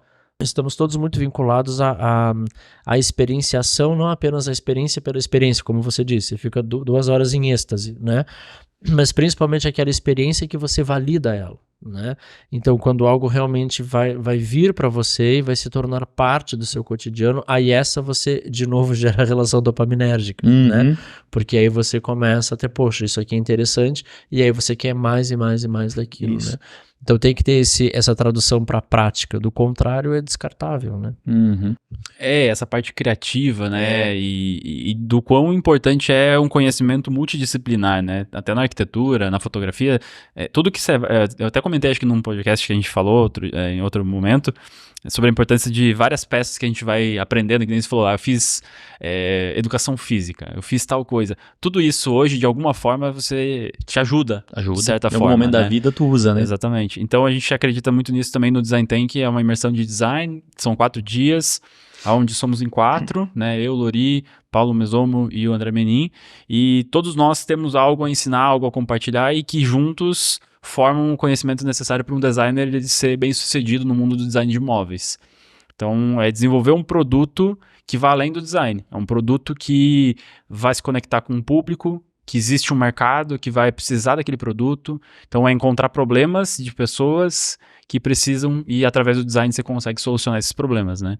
Então, eu falo muito sobre a parte de marketing, de vendas, de imagem. O Lori fala muito sobre pessoas e sobre essa questão do neurodesign, e aí acho que você pode comentar um pouquinho sobre como que é aplicável isso, né, no design também, né? A estrutura do carinhosamente chamado DT, né, do Design Tank Brasil, tem 2 dias de conteúdo, como o Gia falou, então o André Menin assume uma parte, ele vai trabalhar muito sobre negócios, pesquisas, enfim. O Gia vai trazer muito essa questão do marketing, das vendas e tal. O Paulo fala um pouco sobre o modelo de negócios também, e eu falo sobre o neurodesign. Então aqui completou os 2 primeiros dias, né, que é conteúdo, que é exatamente o dia que eles estão finalizando hoje, né. Aí o 3º dia é um dia de mentorias, onde eles pegam essas informações e transformam em um produto, e nós ficamos auxiliando, né? Então são baterias de mentorias que são feitas ao longo do dia, que é chamado dia de mão na massa, né? E é onde é bem disruptivo, porque eles transformam inúmeras vezes a mesma ideia até chegar numa qualificação de produto. E aí no quarto dia e o último é quando tem uma visitação técnica, porque eles já finalizaram a entrega deles, então tem uma visitação técnica. Geralmente o que é indústria? Indústria, geralmente é indústria. Uhum. E aí no período da tarde vem a questão da parte do tank, né? Do design tank. Que é como se fosse um Shark Tank do design. Uhum. Onde Exatamente. você apresenta um produto para a indústria, de fato. Então, normalmente vem 2, às vezes 3 avaliadores, que são profissionais de indústria, né? E que entendem do universo da indústria real, porque a ideia do evento não é que seja uma coisa fictícia, e sim que tenha, né, seja... Possa ser colocado em prática exatamente, seja no mercado o produto, real, né? É um pouco do que a gente estava falando, né, de não ser só teoria, né? Sim. Eu não vou aprender só Exatamente. o que eu preciso fazer quando eu sair daqui. Não, eu vou aprender e eu já vou aplicar. Sim. É assim que eu vou realmente aprender algo, né? Exato. E aí, então, esses avaliadores não tiveram contato nenhum com o histórico deles, então, portanto, nós 4, nós não participamos da avaliação do concurso, a gente só auxilia até aquele momento. Legal. E aí cada um deles tem 5 minutos de pitch, de apresentação de produto, e aí ao final tem uma premiação lá, primeiro, segundo, terceiro, enfim. Legal. E aí tem esse processo de muitos acabam colocando seus produtos no mercado, alguns, né, se unem e começam a formatar, né, coleção de produto, participam de concursos. Que legal. E os avaliadores não participam em nenhum momento do processo, eles vão só para avaliação, para olhar o produto. Não. Até para não ter uma contaminação do histórico de cada um deles, né? Mas não é só um concurso de design onde eles apresentam, tá lá o meu produto, né? Eu desenvolvi aqui, tá aqui meu produto. Não, eles têm que apresentar como se eles fossem apresentar para uma indústria fazendo um pitch de vendas. Então eles precisam para avaliadores de indústria explicar sobre o produto deles e eles têm um tempo contado, tipo 5 minutos. E em 5 minutos o microfone é cortado e eles não podem falar mais nada. Acabou. É um tank eles mesmo. precisam realmente, é como a gente chama do pitch de elevador, né? O elevator pitch, que é você tem um tempo limitado para você poder encantar alguém e fazer a pessoa querer saber mais sobre aquele produto e poder perguntar mais, tirar dúvidas. Então esse é o objetivo do pitch, né? Sim. E é uma experiência que a gente fala que acho que nenhum outro treinamento consegue entregar, porque é você aprender a teoria do que ninguém ensina, né, algo aplicável para qualquer negócio, mas principalmente focado no design de produto, colocar a mão na massa, ou seja, desenvolver um produto em 1 dia e meio, nem isso. Sim, esse é o desafio, né? Tirar do papel, tirar da cabeça todo aquele conhecimento e aplicar isso num produto, e ainda ter a experiência de vivenciar o que é apresentar isso para alguém da indústria, que muitas vezes não abre portas para quem está começando, apesar de ter essa vontade de conhecer novos designers, novos produtos, mas realmente essa conexão às vezes não acontece, por mais que ambos os lados queiram se conectar, mas é mais difícil. Então tem a oportunidade de apresentar isso e de quebrar aquele gelo de, como é que vai ser quando eu chegar com um produto para uma indústria? Sim. Como é que eu vou apresentar? E é desafiador, porque, cara, tu tem lá, tu falou um dia para desenvolver, 1 dia e meio. Tá aí, apresenta como? O cara tem imagem, o cara faz um render, o cara se vira, papel. Teoricamente é livre, né? Mas todos eles acabam montando lá, vamos chamar assim por enquanto, um grande PowerPoint, e lá tem render, tem... Os caras dão um jeito, 1 dia e meio, arrebentam. Tem uma galera que vira à noite. Aí eles ficam, indefinido, né? Agora acontece uma coisa bem interessante que se torna um ecossistema muito colaborativo, né? Então é realmente muito comum você ver um ajudando o outro dentro desse processo. Muito legal. Apesar de ser, entre aspas, um concurso, que de fato eles... magicamente a gente consegue organizar o ambiente de uma forma que eles não se enxergam como competidores. Como colegas, né? Ótimo. Então é uma coisa muito legal, porque você vê que quando alguém vai apresentar o pitch, e teoricamente é o seu concorrente, a plateia, que são os outros, né, estão torcendo por aquela pessoa. Sim. Então isso é realmente algo muito, muito interessante que acontece. No final eles estão competindo, mas eles não se enxergam como competidores. Então isso é uma coisa muito legal. Então em várias edições tem pessoas assim, mas eu não sei fazer render. Não, eu vou fazendo o meu, eu vou te ajudando um pouquinho. Pô, que legal. Né? Então legal. Tipo, eu não vou abrir mão do meu, mas eu vou te ajudando um pouquinho. E teoricamente estão concorrendo, né? Não, se você não sabe fazer, melhor pra mim que eu sei e você não sabe. Muito pelo contrário, eles se abraçam, assim, é muito, muito interessante. E muitos deles viram noite, assim, sem dormir não nada, tem como praticamente, pra conseguir focar tem que fazer, entregar tem que virar. E não só desenvolver o produto, mas apresentar ele de uma forma legal, né? Porque desenhar, muitos sabem, mas assim, realmente vender a ideia, encantar e saber como apresentar isso de uma forma, né, em pouco tempo, mas de uma forma clara, isso é para poucos, assim. Poucos. Não, e tem aquela questão de ser desinibido, de estar na frente dos profissionais, que vocês que deram a palestra, Sim. de ter os caras da indústria ali que vão comprar teu... Cara, é um desafio... muito legal. E já teve vários casos, assim, de realmente a pessoa encenar, né? Teve uma participante, por exemplo, que eu lembro, né, da primeira edição, inclusive, que fez um produto que era um suporte para uma bicicleta, né, focado num público de ciclistas que investe milhares de reais, 70, 80, 100 mil reais numa bicicleta e não quer deixar a bicicleta dele encostada, lá sujando, a mãe reclama, ou a mulher reclama que tá sujando a parede e tal, e não quer deixar na garagem, porque aí as crianças de um prédio podem ficar lá e mexer e tudo mais, é um brinquedo caro, né, vamos dizer assim. Sim. E ele desenvolveu o suporte de bicicleta, só que para apresentar o problema, né, que esse design soluciona, que é o grande objetivo do Design Tank, né, não é só sobre produto, não é sobre estética, é sobre solução de problemas através do design. Ele encenou como se ele estivesse chegando do pedal, todo trajado, Legal. de capacete, de roupa, tirando coisa, colocando em cima da mesa, e todo mundo achando assim, mas já começou a contar o tempo dele, ele não começou a apresentar ainda. Eu lembro que na época, massa, cara. de novo, nós não somos jurados, né? Sim. Mas a gente assiste a apresentação. E aí eu lembro que na época começou a contar o tempo e aí ele começou nesse processo, né? Ele tirando coisa, não, deixa eu botar aqui, não sei o quê. E aí eu lembro que eu falava com a pessoa do apoio, volta o tempo que ele não começou, volta o tempo que ele não E a gente começou. falou, não, faz parte. Faz parte da apresentação Por dele. quê? Porque a gente fala muito sobre você falar sobre quais são os problemas que aquele público enfrenta para você solucionar através do design, para mostrar o quanto é importante para aquele público, né? Ele encenou o E ele problema. encenou Exatamente. mostrando, e ele Porque pediu o pra problema mãe é que dele ele vive, gritar, né? e ele pediu pra mãe dele gritar, não encosta a bicicleta na parede, não sei o quê. E aí E ele, ele, falou... tá, mãe, tá. Ah, tá. Que legal, cara. Então ele encenou tudo aquilo pra realmente escancarar um problema pra chegar com a solução. Né? E aí legal, ele chegou que e falou, ó, não sou só eu que faço por isso, né? São tantos milhões de ciclistas no Brasil e vem crescendo esse número. São pessoas que E aí fazem embasa isso. a defesa dele, né? Muito enfrentam bom. por Ele esse ganhou. problema. Ele ganhou? E ele ganhou. Ele foi o Ele vencedor. ganhou. Ele conseguiu mostrar um mercado promissor, crescente, Claro que um pelo investimento. produto, né? Não apenas pela encenação, pelo, mas pelo contexto todo colidiu da ali as solução duas que ele... coisas. Exato, exato. Né? Porque tem a ver com a solução, né? É um mercado crescente, um público que compraria aquele produto, que investe pesado nisso, e a solução dele, que é o produto em si, resolveu os problemas que ele levantou. Então, assim ele massa. conseguiu chegar numa solução bacana. E tem o cara que não consegue apresentar nada? Tem. Já teve? Já teve. Raro, mas a gente já teve alguns casos assim da Ah, não pessoa- consegui fazer, não vou. que Não é se bem sente na- confortável. que bem, na verdade, você não é obrigado a nada, Uhum. né? Existe o livre arbítrio para isso. Mas raras vezes, mas já tivemos casos da pessoa chegar e dizer assim, já aconteceu de dois modos, né? Da pessoa dizer, não tô confortável, não vou apresentar, enfim, e até tinha um produto desenvolvido, mas não estava confortável para apresentar.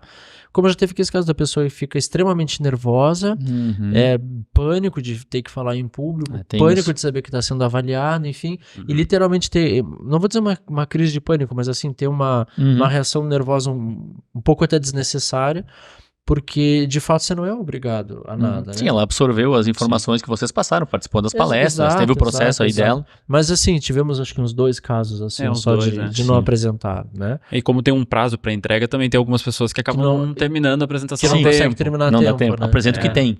E apresenta o que tem. Teve gente já que não colocou o arquivo, por exemplo, no Google Drive, e aí teve que apresentar um croquis que tinha feito, Na mão. um desenho à mão, colocar na mão dos habilidadores e falar, ó, é isso que eu tenho.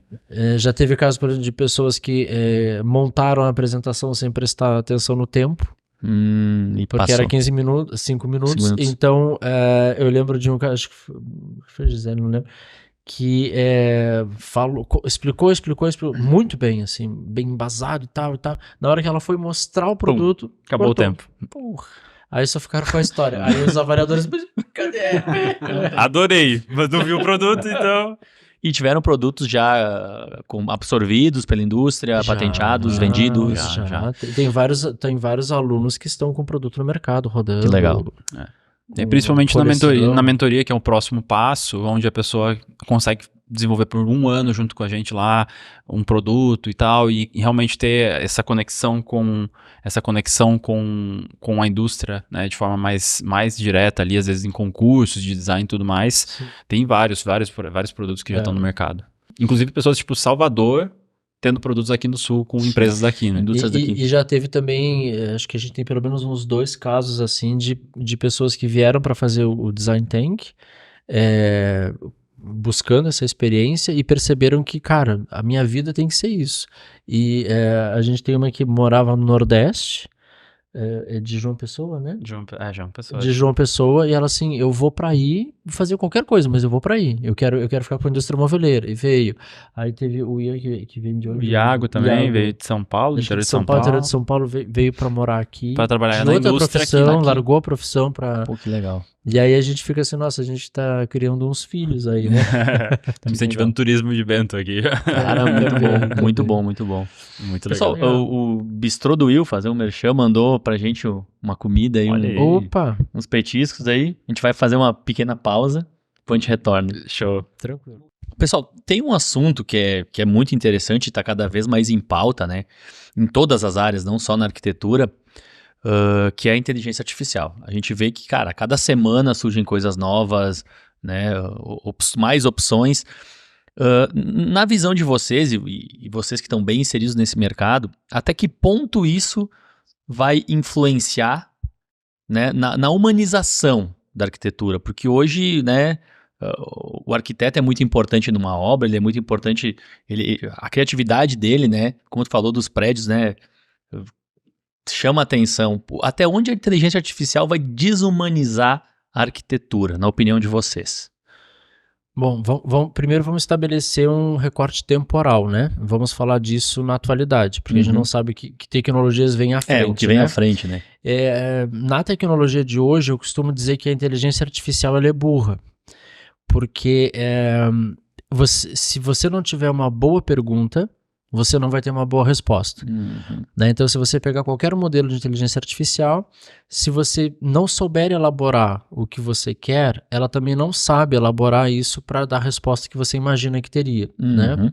Então, entre aspas, a mecânica por trás dela é extremamente inteligente, mas ela em si, ela precisa aprender com você, né? Como qualquer outro algoritmo, mas enfim, ela precisa aprender. Especificamente na área da arquitetura, a gente tem algumas ferramentas hoje, por exemplo, para geração de imagens, né?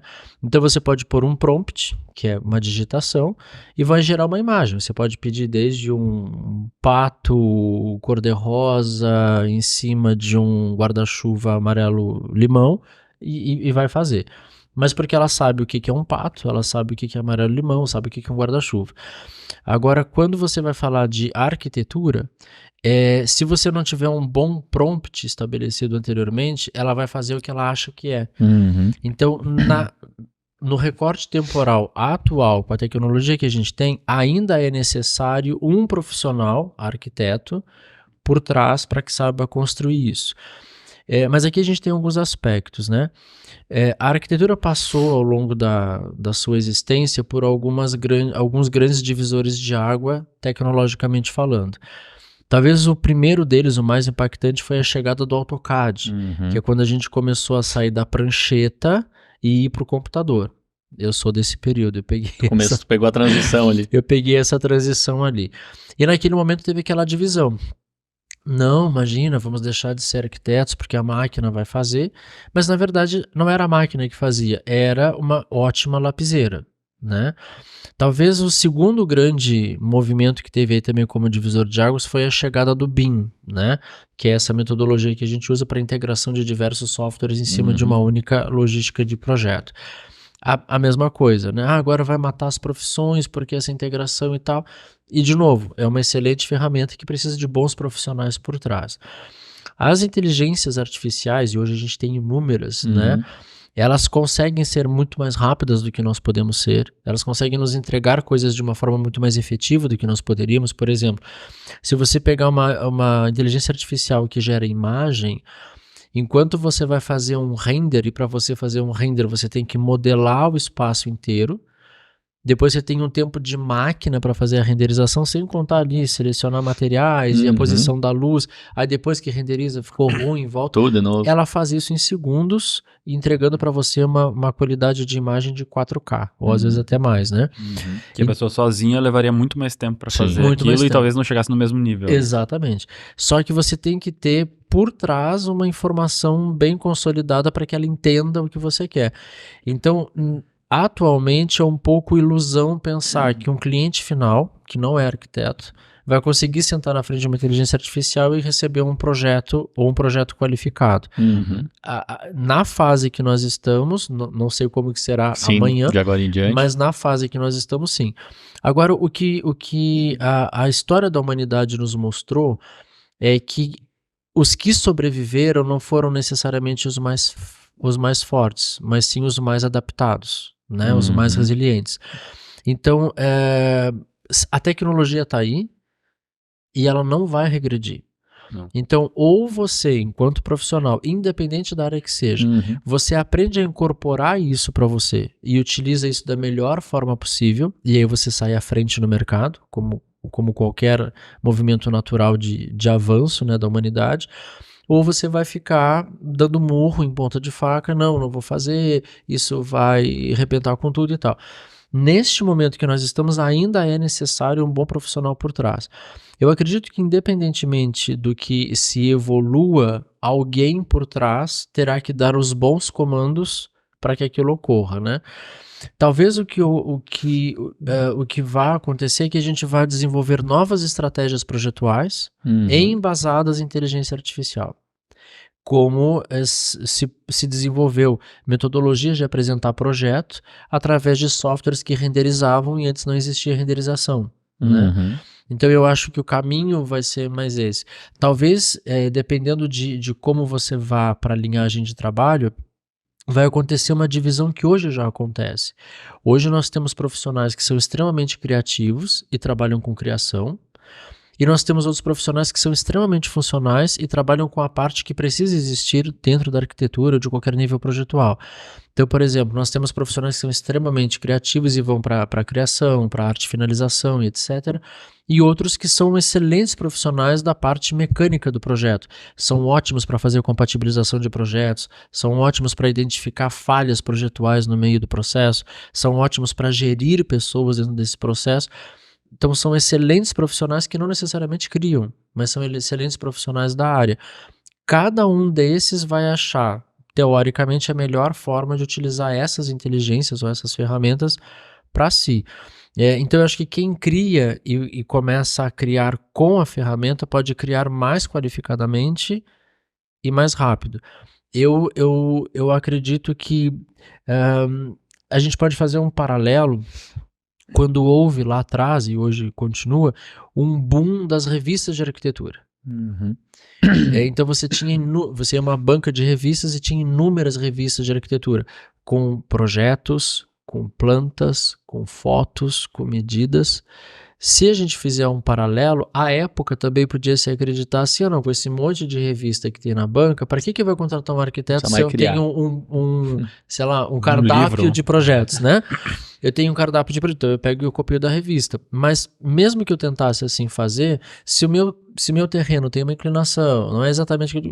Acabou, você precisa da assessoria de alguém, Não né? adianta. Então eu acredito que a gente vai ter sim ferramentais diferentes e que os mais inteligentes, os mais espertos, aqueles profissionais que estão efetivamente querendo progredir, vão identificar caminhos de trazer isso como um auxiliar positivo, do que a gente imaginar, pelo menos por enquanto, de que um consumidor final, vamos imaginar assim, vai fazer isso. Seu próprio projeto. Né? Porque eu posso, por exemplo, usar uma inteligência artificial para projetar um ambiente como nós estamos aqui, né? Tipo um gerador de imagens. Mas eu posso chegar aqui na sua loja, te apresentar isso e você me dizer assim, cara, isso aqui não vai funcionar. Porque esse material não é o melhor. Então eu preciso do teu conhecimento para me guiar em cima daquilo que a inteligência me entregou. Porque ela me entrega uma imagem, que é uma composição de pixels. Só isso, né? Se é factível, se não é, se funciona, se não funciona, eu ainda preciso de você, que conhece toda a tecnologia do mobiliário, da montagem, da durabilidade, etc., que a outra pessoa não. Ah, não, mas aqui a imagem está me mostrando uma mesa de madeira de 6 metros sem emenda. Você vai dizer sem emenda, não. Dá não, né? Madeira, não. É. Eu posso ter de outra. Então, eu ainda vou precisar de você, mesmo estando ali com a foto fantástica na frente. Pelo menos na tecnologia que nós temos hoje, Sim, né? sim. Excelente. Eu costumo dizer que a inteligência artificial ela veio para acabar com a folha em branco, né? Então, a pessoa que não tem ideia do que fazer, ideia do que escrever, ela tem uma ideia para começar.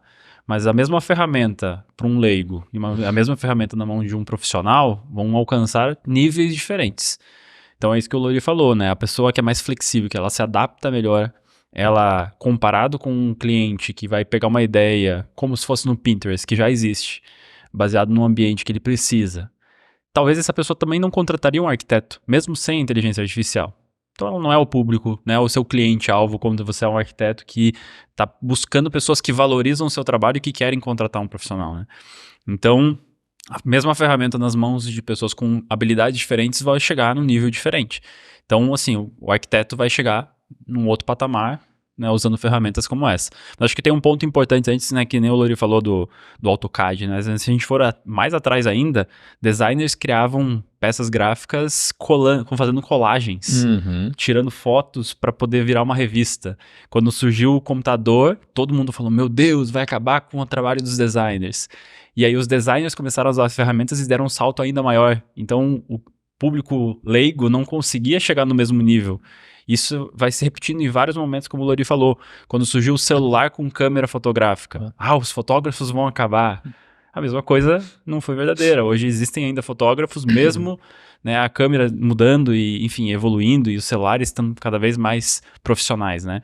Pode ser que um dia isso ultrapasse essa barreira ao ponto Temporalmente estamos assim. Exatamente. Né? Sim. Mas eu acho que um ponto importante falar é essa questão da criatividade, né? Você comentou sobre a dificuldade de criar algo sem referências, sem o conhecimento adequado. E eu acho que a mesma coisa a gente vê na inteligência artificial, da pessoa ter que digitar algo.